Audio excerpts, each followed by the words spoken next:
नमस्कार दोस्तों, स्वागत है आप सभी का ऑनलाइन अड्डा फर्स्ट डे यूट्यूब चैनल पर से। कि दोस्तों आप सभी जानते हैं किसी भर्ती संबंधी कोई भी सूचना होती है आप सभी को ऑनलाइन अड्डा फर्स्ट डे चैनल के माध्यम से दी जाती है। तो इसी क्रम में इस वीडियो में हम बात करेंगे तमाम लेटेस्ट अपडेट को लेकर। लेकिन उससे पहले जल्दी से कर दो वीडियो को लाइक, साथ में शेयर और चैनल को सब्सक्राइब करना बिल्कुल ना भूलें। चैनल को सब्सक्राइब करके बेल आइकन को अवश्य दबा लें, जिससे कि इसी प्रकार की ऑथेंटिक जानकारी आप सभी को मिलती रहें। ज़्यादा जानकारी आप सभी टेलीग्राम चैनल को ज्वाइन कर सकते हैं, लिंक आपको वीडियो की डिस्क्रिप्शन में मिल जाएगा। तो चलिए दोस्तों वीडियो शुरू करते हैं। तो जैसा कि दोस्तों आप सभी को पता है कि प्रदेश के अंदर कोरोना संक्रमण को देखते हुए सरकार के माध्यम से कई ऐसे फैसले लिए गए हैं, जिसके अनुसार शिक्षण संस्थानों को बंद करने के जो आदेश हैं वो जारी कर दिए गए हैं। अगर आपने कल के वीडियोस देखे होंगे तो वहाँ पे मैंने आप सभी के सामने जानकारी दी थी कि पहले सीएम के माध्यम से 15 तारीख तक सभी परीक्षाओं को स्थगित किया गया। साथ ही डिप्टी सीएम के माध्यम से घोषणा ये भी कर दी गई कि 15 तारीख तक कोई परीक्षा अब नहीं होने वाली है। लेकिन ऐसे में अगर हम बात करें तो यहाँ पे भी आपको देखने के लिए मिल जाएगा कि उत्तर प्रदेश में कक्षा 12वीं तक के स्कूल बंद कर दिए गए हैं 15 मई तक। लेकिन ऐसे में अगर बात करें कोई भी जो परीक्षा है वो आगे नहीं होने वाली है। जानकारी ऐसे में दी गई सरकार के माध्यम से कि 20 मई तक जो परीक्षाएं होने वाली थी हाई स्कूल साथ में इंटरमीडिएट की, उन सभी को स्थगित कर दिया गया है। ऐसे में जो नई परीक्षाएं देखने के लिए मिलने वाली थी, चाहे वो विद्यालय कॉलेज के अंदर हो या फिर महाविद्यालयों के अंदर, जानकारी देखने के लिए मिली है कि उन सभी परीक्षाओं को स्थगित कर दिया जाए। आगामी 15 तारीख तक कोई भी परीक्षा आपको देखने के लिए नहीं मिलेगी। उसी क्रम में जानकारी आप सभी को यहाँ पे देखने के लिए मिल जाती है।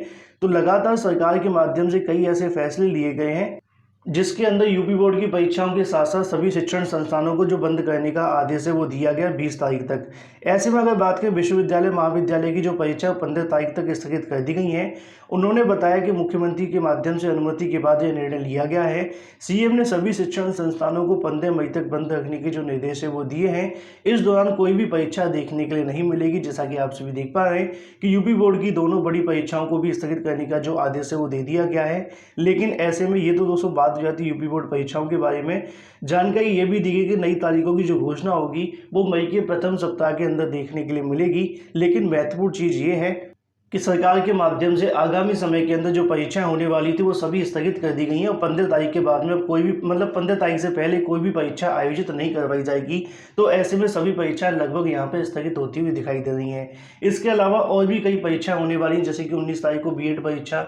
साथ ही इसके अलावा आप सभी को पता है कि 17 तारीख मतलब कि कल की तारीख में एक परीक्षा होने वाली है, जो कि आप सभी को देखने के लिए मिलेगी मेट्रो की। तो उसको लेकर सरकार के माध्यम से कोई आदेश जारी नहीं किया गया है। एसएससी की भी परीक्षाएं लगातार जारी हैं, इनके बारे में भी कोई जानकारी आप सभी के सामने देखने के लिए नहीं मिली है। उसी क्रम में एक और जानकारी आप सभी के सामने आ जाती है कि नीट और पीजी परीक्षाएं भी स्थगित कर दी गई हैं।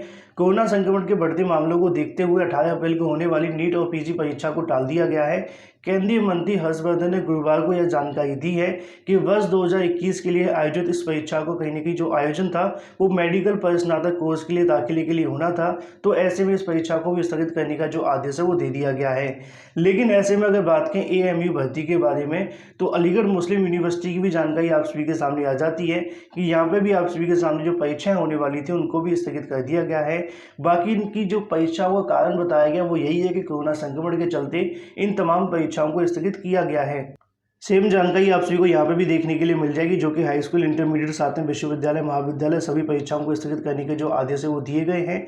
हालांकि इसके अंदर कोचिंग सेंटर को लेकर अभी तक कोई जानकारियां देखने के लिए नहीं मिली हैं।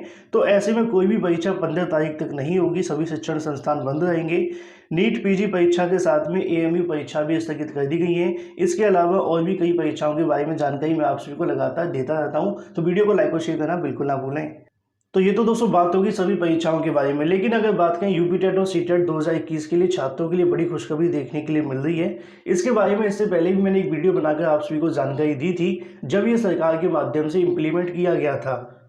तो यहाँ पे भी आपको देखने के लिए मिलेगा टीईटी के लिए ऑनलाइन शुरू की जाएंगी क्लासें। 30 तक आप सभी यहाँ पे जो आवेदन है वो कर सकते हैं।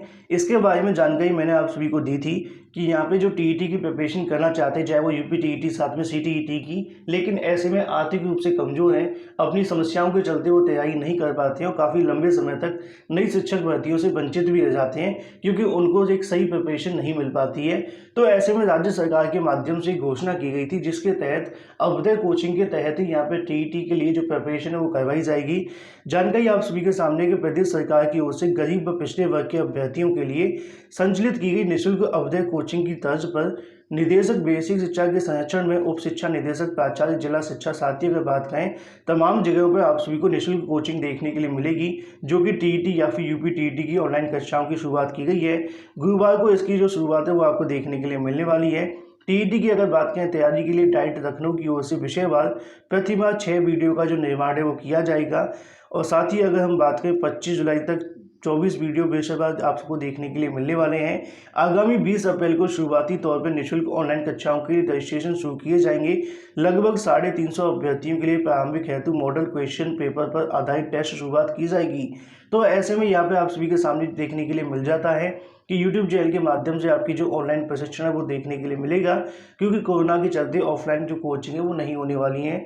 तो ऐसे में 30 तक आप सभी को आवेदन करने का मौका मिलेगा और यहाँ पे आप सभी के सामने गुरुवार को देखने के लिए मिलने वाला है। जैसे इसकी जो शुरुआत होगी, सबसे पहले जानकारी आपको online data for study channel के माध्यम से दे दी जाएगी, मतलब कि 20 तारीख।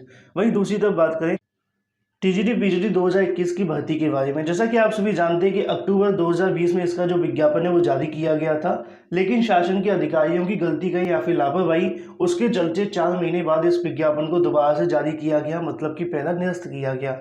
उसके बाद में जैसे तैसे विज्ञापन जारी हुआ तो 11 तारीख आपके सामने अंतिम रखी गई थी, जहां पे आवेदन करने का आपको जो मौका है वो मिलता। लेकिन जैसा कि आप सभी को पता है कि 11 के बाद से इसकी जो तारीख है वो 21 कर दी गई और आज आप सभी के सामने 16 तारीख है और कल 17 हमारा बर्थडे भी है। लेकिन ऐसे में हम इस बात को कह सकते हैं कि अभी तक चयन बोर्ड में कोई सुधार देखने के लिए नहीं मिल रहा है। एक बार फिर से जो भर्ती वो लटकती दिखाई दे रही है, क्योंकि आयोग की जो वेबसाइट है वो सही तरीके से काम नहीं कर रही है। और इसका जो सबसे बड़ा प्रभाव आपको देखने के लिए मिलेगा वो आपकी आवेदन की तारीखों पर देखने के लिए मिलने वाला है। अगर इसी प्रकार आपकी वेबसाइट काम करती रही तो आगामी समय के अंदर एक बार फिर से 10 से 15 दिनों की जो तारीखें वो बढ़ाई जाएंगी और उसके बाद में आप सभी जानते हैं कि 10 से 15 दिन बढ़ने के बाद आपको परीक्षा के लिए और इंतजार करना पड़ेगा। चयन बोर्ड के माध्यम से पहले ही कहा गया था कि आवेदन के अनुसार जो फैसला है वो लिया जाएगा परीक्षाओं की तारीखों को लेकर। तो ऐसे में अंतिम तिथि बढ़ाने के बाद भी परेशानी दूर नहीं हुई है। चयन बोर्ड के कर्मचारियों को, अधिकारियों को होना संक्रमित होने के बावजूद यहाँ पे जो सुनवाई है वो देखने के लिए नहीं मिल रही। मतलब यहाँ बताया गया था कि कोरोना पॉजिटिव पाए गए हैं। साथ ही अगर बात करें चयन बोर्ड की ओर से सहायता प्राप्त माध्यमिक विद्यालयों के अंदर टीजीटी पीजीटी 15,000 पदों पर जो विज्ञापन है वो जारी किया गया था, उसके लिए आवेदन की जो तिथि बढ़ाने के बाद भी परेशानी दूर नहीं हुई है। अभ्यर्थियों का कहना है कि चयन बोर्ड की ओर से तिथि तो बढ़ा दी गई है, लेकिन सर्वर और वेबसाइट की जो समस्या है उसका समाधान देखने के लिए नहीं मिला है। चयन बोर्ड की ओर से शिक्षक भर्ती विज्ञापन एनआईसी के सर्वर पर देखने के लिए मिल रहा था। इसके साथ ही जानकारी तो ये भी देखने के लिए मिली थी कि एक नया यहाँ पे जो सर्वर परचेज किया गया है मंगलवार को एक्टिव भी हो जाएगा, लेकिन अभी तक ऐसा देखने के लिए नहीं मिला है। और अगर इसी प्रकार मामला चलता रहा तो आपको और इंतजार करना पड़ सकता है, क्योंकि यहाँ पे एक बार फिर से तारीखों में जो बदलाव है वो आपको देखने के लिए मिलेगा। क्योंकि इससे पहले बताया गया था छात्रों के माध्यम से भी कि अगर सही तरीके से वेबसाइट कार्य नहीं करती है तो एक बार फिर से धरना प्रदर्शन दिया जाएगा। इससे पहले चयन बोर्ड ने तारीखें बढ़ाने से इनकार कर दिया था। छात्रों के धरना प्रदर्शन के बाद से तारीखें बढ़ानी पड़ी थी। तो ऐसे में कितने छात्र अभी भी ऐसे जिनको आवेदन करने का मौका अभी तक नहीं मिला है, चाहे वेबसाइट के चलते या फिर जिन्होंने आवेदन कर दिया, कमेंट करके बताना बिल्कुल ना भूलें। अगर जल्दी वेबसाइट ठीक नहीं होती है तो एक बार फिर से टीजीटी पीजीटी मामला लटक सकता है और बार बार आवेदन की तारीख बढ़ेगी। तो इससे सबसे बड़ा जो नुकसान होगा वो सभी छात्रों को देखने के लिए मिलेगा। जैसा कि आप सभी देख पाए कि अभ्यर्थी ने आवेदन तिथि बढ़ाने की दोबारा जो मांग है वो देखने के लिए मिल रही है, क्योंकि शिक्षक भर्ती का जो सर्वर है वो सही तरीके से काम नहीं कर रहा है। दूसरी तरफ आप सभी को पता है कि कोरोना संक्रमण के चलते इंटरव्यू स्थगित कर दिया गया है, फिर आवेदन की तिथि बढ़ाई जानी लगभग तय है, जैसा कि आप सभी देख पा रहे हैं। तो ऐसे में आगामी समय के अंदर जल्द इसको लेकर जो फैसला है वो देखने के लिए मिलेगा। जो भी अपडेट होगी आप सभी को इस चैनल के माध्यम से देती जाएगी। वहीं दूसरी तरफ बात करें, नई प्राथमिक शिक्षक भर्ती विज्ञापन के लिए शिक्षा निदेशक से जवाब तलब किया गया है। जैसा कि आप सभी को पता है कि नई प्राथमिक शिक्षक भर्ती का तो इंतजार उत्तर प्रदेश के लाखों अभ्यर्थी कर रहे हैं, लेकिन ऐसे में लगातार इसके लिए ट्विटर वार देखने के लिए मिलते हैं, या फिर अगर हम कहीं लगातार छात्रों के माध्यम से धरना प्रदर्शन और साथ ही पोस्टर वार भी आप सभी को देखने के लिए मिल रहे हैं। इस कोरोना महामारी के बीच में छात्रों के माध्यम से लगातार जो पोस्टर वार है वो भी जारी है। लेकिन अब ऐसे में नई प्राथमिक शिक्षक भर्ती विज्ञापन के लिए शिक्षा निदेशक से जवाब तलब किया गया। मैं आप सभी को दिखाना चाहूँगा। तो यहाँ पे दोस्तों आप सभी को देखने के लिए मिलेगा शिक्षा निदेशक के सामने जो जवाब तलब है वो देखने के लिए मिला है छात्रों के माध्यम से। जिसमें अगर हम बात करें महोदय सादर अवगत आप सभी को करवाना है कि जैसा कि आप सभी जानते हो 69,000 सहायक अध्यापक भर्ती पूरी हो गई है और ऐसे में उसमें कहीं ना कहीं जब सुनवाई चल रही थी सुप्रीम कोर्ट में तो जानकारी दी गई थी कि 51,112 जो पद है वो खाली हैं जिस पर भर्ती निकाली जाएगी और शिक्षा मित्रों को एक और अवसर दिया जाएगा। उसी क्रम में आप सभी जानते हैं कि लाखों की संख्या के अंदर बीटीसी डीएलएड वाले और साथ में बीएड वाले जो छात्र हैं वो बैठे हुए हैं जिन्होंने टीईटी सीटीईटी पास करके बैठे हैं, लेकिन ऐसे में नई प्राथमिक शिक्षक भर्ती का जो विज्ञापन है वो जारी नहीं किया गया है। और दूसरी तरफ आप सभी जानते हैं कि 68,500 के पदों को लेकर भी छात्रों की जो बात है वो रखी गई है। ऐसे में लगातार आप सभी के सामने 68,500 के पदों के बारे में नए छात्रों की मांग है कि भर्ती निकाली जाए। दूसरी तरफ आप सभी को पता है कि 22,000 सीटों को जोड़ने की मांग भी की जा रही है, हालांकि उसको लेकर शासन प्रशासन पूरे तरीके से सक्रिय दिखाई नहीं दे रहा है। तो ऐसे में यहाँ पे आप सभी को देखने के लिए मिलेगा 24/4/2021 जो निर्धारित है वो की गई है, उसके बाद में इस पर आपको जो आदेश है वो देखने के लिए मिल सकता है। अगर हम बात करें 15/4/2021 मतलब कि कल ही आप सभी के सामने जो आपत्ति दर्ज कराई गई है, तो ऐसे में इसके बारे में कहीं ना कहीं जो जवाब तलब है वो किया गया शिक्षा निदेशक से। जो भी अपडेट यहाँ से मिलती है सबसे पहले आपको ऑनलाइन अड्डा स्टडी चैनल के माध्यम से दे दी जाएगी। तो ऐसे में लगातार आप लोग नई प्राथमिक शिक्षक भर्ती के लिए प्रयास करते रहिए और हो सके तो आप लोग भी यहाँ पे जवाब तलब अवश्य करें। वहीं दूसरी तरफ बात करें यूपीपीएससी की भर्तियों के रिजल्ट के बारे में, उसके बाद हम बात करेंगे नई परीक्षाओं की तारीखों को लेकर। तो यहाँ पे दोस्तों आपको देखने के लिए मिलेगा कि परीक्षाओं के लंबित जो रिजल्ट है वो जल्द जारी हो सकते हैं, ऐसी जानकारी देखने के लिए मिल रही है। उत्तर प्रदेश लोक सेवा आयोग लंबित परिणाम को जारी करने की कार्रवाई शुरू कर चुका है। सीधी भर्ती के अलावा एसीएफ आरएफओ यानी सहायक वन संरक्षक या फिर क्षेत्रीय वन अधिकारी 2020 जैसी महत्वपूर्ण भर्ती की परीक्षा का जो कहने की परिणाम है वो आपको जल्द देखने के लिए मिल सकता है। पंचायत चुनाव के कारण कार्रवाई कुछ धीमी पड़ गई है, लेकिन अब उस दिशा में युद्ध स्तर पर जो काम है वो शुरू कर दिया गया है। उम्मीद है कि 17 अप्रैल को आयोग के अध्यक्ष यानी प्रभात कुमार का जो कार्यकाल है वो पूरा हो जाएगा और 3 से 4 परीक्षाओं का जो परिणाम है वो भी जारी हो जाएगा। यूपीपीएससी ने 13 अप्रैल को एसीएफ आरएफओ 2020 की अभ्यर्थियों का इंटरव्यू लिया था। आरएफओ के लिए अगर बात करें 12 पदों की इंटरव्यू हुआ था। इसके परिणाम की अगर बात करें जो तैयारी है वो देखने के लिए मिल चुकी है। आयोग उसे कभी भी जारी कर सकता है। वहीं सीधी भर्ती के तहत अगर बात करें प्रवक्ता राजकीय इंटर कॉलेज, साथ ही प्रवक्ता राजकीय डिग्री कॉलेज या फिर अगर बात करें प्रवक्ता राजकीय मेडिकल कॉलेज के लिए चिकित्सा अधिकारी जैसे पदों की जो भर्ती के तहत आवेदन दिए गए थे, इसके लिए इंटरव्यू प्रक्रिया पूरी कर ली गई है। इन भर्तियों के जो परिणाम को तैयार करने की प्रक्रिया शुरू हो चुकी है। उम्मीद है कि अप्रैल के अंत में इन सभी भर्तियों के जो परिणाम है वो जारी कर दिए जाएंगे। बाकी जैसी लगातार जो अपडेट मिलती रहेगी वो आपको ऑनलाइन अड्डा स्टडी चैनल के माध्यम से दे दी जाएगी। तो वीडियो को लाइक और शेयर करना बिल्कुल ना भूलें। वहीं दूसरी तरफ बात करें यूपीपीएससी की परीक्षाओं के आड़े आ रहा है कोरोना। कोई नई चीज़ नहीं है, जैसा कि आप सभी जानते हैं कि यूपीपीएससी ही नहीं उत्तर प्रदेश की सभी भर्तियां पहले से स्थगित कर दी गई हैं, तो यूपीपीएससी भी उसी के बीच में आ जाता है।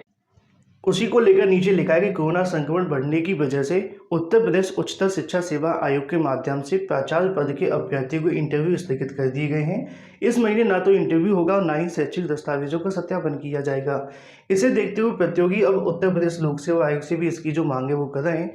इस महीने के बचे दिनों की अगर बात करें, साथ ही अगर बात करें अगले महीने मई में यूपीपीएससी के लिए महत्वपूर्ण परीक्षाएं भी होने वाली हैं, लेकिन प्रतियोगी इन परीक्षाओं को टालने की जो मांग है वो कर रहे हैं। इसके लिए उन्होंने आयोग के अध्यक्ष को जो ज्ञापन है वो दिया है।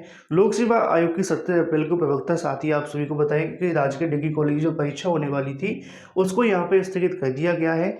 इसमें हजारों अभ्यर्थियों को शामिल होना था। इसके बाद 23 मई को प्रधानाचार्य की आप सभी को बताए, साथ ही प्रधानाचार्य सहायक निदेशक की आप सभी को बताया 2019 की परीक्षा 30 मई को होने वाली है। इसके अलावा आगामी समय के अंदर मई और जून के अंदर जो परीक्षा होने वाली है उन समस्त परीक्षाओं को अभ्यर्थियों की संख्या हजारों में है। ऐसे में कोरोना के जो मामले बढ़ते हुए दिखाई दे रहे हैं, लखनऊ, कानपुर, प्रयागराज, वाराणसी, गोरखपुर, इन सभी जगह पर आप सभी को बताया यूपीपीएससी की जो परीक्षा केंद्र है वो भी देखने के लिए मिलेंगे। तो ऐसे में प्रतियोगी छात्रों का कहना है कि कोरोना को देखते हुए प्रभावित शहरों में आप सभी को बताया कि कोरोना संक्रमण काफ़ी ज़्यादा है, तो इन सभी परीक्षाओं को स्थगित किया जाए। ऐसे में जो मांगे वो लगातार की जा रही है। आयोग इस मामले को लेकर निगाह बनाए हुए है। आयोग के अधिकारियों के मुताबिक समय पर इसका जो फैसला है वो आपको देखने के लिए मिलेगा और यूपीपीएससी के माध्यम से इतनी जल्दी फैसले लिए भी नहीं जाते हैं। परीक्षा होने से 10 से 15 दिन पहले ही आपको जानकारी दी जाएगी। तो बने रहिए, जो भी अपडेट होगी आपको दे दी जाएगी। वहीं दूसरी तरफ बात करें 69,000 थर्ड चयन सूची के बारे में। जैसा कि आप सभी को पता है कि रिक्त पदों का डाटा 14 तारीख को मांगा गया था। उसके बाद में उम्मीदें थी कि 15 तारीख को शासन के माध्यम से कोई जानकारी दी जाएगी, लेकिन चुनाव के चलते कहीं न कहीं मामला थोड़ा धीमा पड़ गया। ना तो शासन के माध्यम से ये बताया गया कितनी पदों का डाटा मिला है और ना ही ये बताया कि सभी जिलों का डाटा आ चुका है। ऐसे में जानकारी ये भी देखने के लिए मिल रही है कि शासन प्रशासन की जो मंशा है वो चयन सूची को लेकर पूरे तरीके से अभी तक स्पष्ट नहीं की गई है। अगर हम बात करें आयोग के सूत्रों के माध्यम से जानकारी ये भी मिली है कि अभी इलेक्शन कमीशन से परमिशन भी नहीं मांगी गई है इसको लेकर, क्योंकि जितना समय इस पूरे प्रोसेस में लगेगा, पहले जानकारी दी जा रही थी शासन के माध्यम से कि रिक्त पदों का जैसे ही डाटा आता है वो न्याय विभाग को भेजा जाएगा और आने के बाद में इस पर जो फैसला है वो ले लिया जाएगा, उसके बाद में थर्ड चयन सूची जारी की जाएगी। लेकिन दूसरी तरफ जैसा कि आप सभी को बताया कि इसके बारे में आगे की जो प्रक्रिया है वो पत्रों के अंदर तो देखने के लिए मिली है, लेकिन अभी आयोग के अधिकारियों के माध्यम से ऐसी कोई जानकारी नहीं दी गई है कि चयन सूची कब तक जारी होने की संभावना है। जिस प्रकार पहले जानकारी देखने के लिए मिल रही थी कि एक हफ्ते के अंदर आपके लिए यहाँ से चयन सूची जारी हो सकती है, वो पूरा हफ्ता निकल चुका है बीएसए से डाटा मांगने में। अब ऐसे में अभी तक डाटा मिला है या नहीं, अधिकारी पूरे तरीके से मौन है। क्या दोबारा कोई नया पत्र जारी किया जाएगा, इसके बारे में भी कोई जानकारी उनके माध्यम से नहीं दी गई है। तो ऐसे में जानकारी ये भी देखने के लिए मिल रही है कि जो थर्ड चयन सूची को लेकर अब संभावना है वो अगले हफ्ते आपको देखने के लिए मिल सकती है। उससे पहले थर्ड चयन सूची जारी होने की बिल्कुल भी उम्मीदें नहीं है। और हम ये भी कह सकते हैं कि कम से कम आपको 4 से 5 दिन तो इंतजार करना पड़ेगा। 4 से 5 दिनों के बाद में थर्ड चयन सूची को लेकर कोई जानकारी मिलने की संभावना है कि कब तक आपकी चयन सूची जारी की जाएगी। आज बाकी आप सभी को पता है कि लगातार जो प्रयास है वो किए जाएंगे शासन से, अधिकारियों से मुलाकात करने के, और वहाँ से कोई अपडेट मिलती है कितनी सीटें यहाँ पे आप सभी के सामने देखने के लिए मिली हैं और कब तक आपकी थर्ड चयन सूची जारी की जाएगी। अगर कोई अपडेट होती है तो आपको दे दी जाएगी, लेकिन ऐसे में जो जानकारी आयोग के सूत्रों के माध्यम से मिली है वो आप सभी को दे दी गई है, जो कि आप सभी के समक्ष है कि अभी आपको थर्ड चयन सूची के लिए कम से कम एक हफ्ते के लिए इंतजार करना पड़ेगा, जो कि अगला हफ्ता आप सभी के सामने आने वाला है। बाकी जो भी अपडेट होगी पदों के बारे में या फिर सीटों की संख्या को लेकर लगातार आप सभी को ऑनलाइन एट फर्स्ट चैनल के माध्यम से मिलती रहेगी। वीडियो को लाइक और शेयर करना बिल्कुल ना भूलें। फिलहाल इस वीडियो के माध्यम से इतना ही। Thank you for watching this video.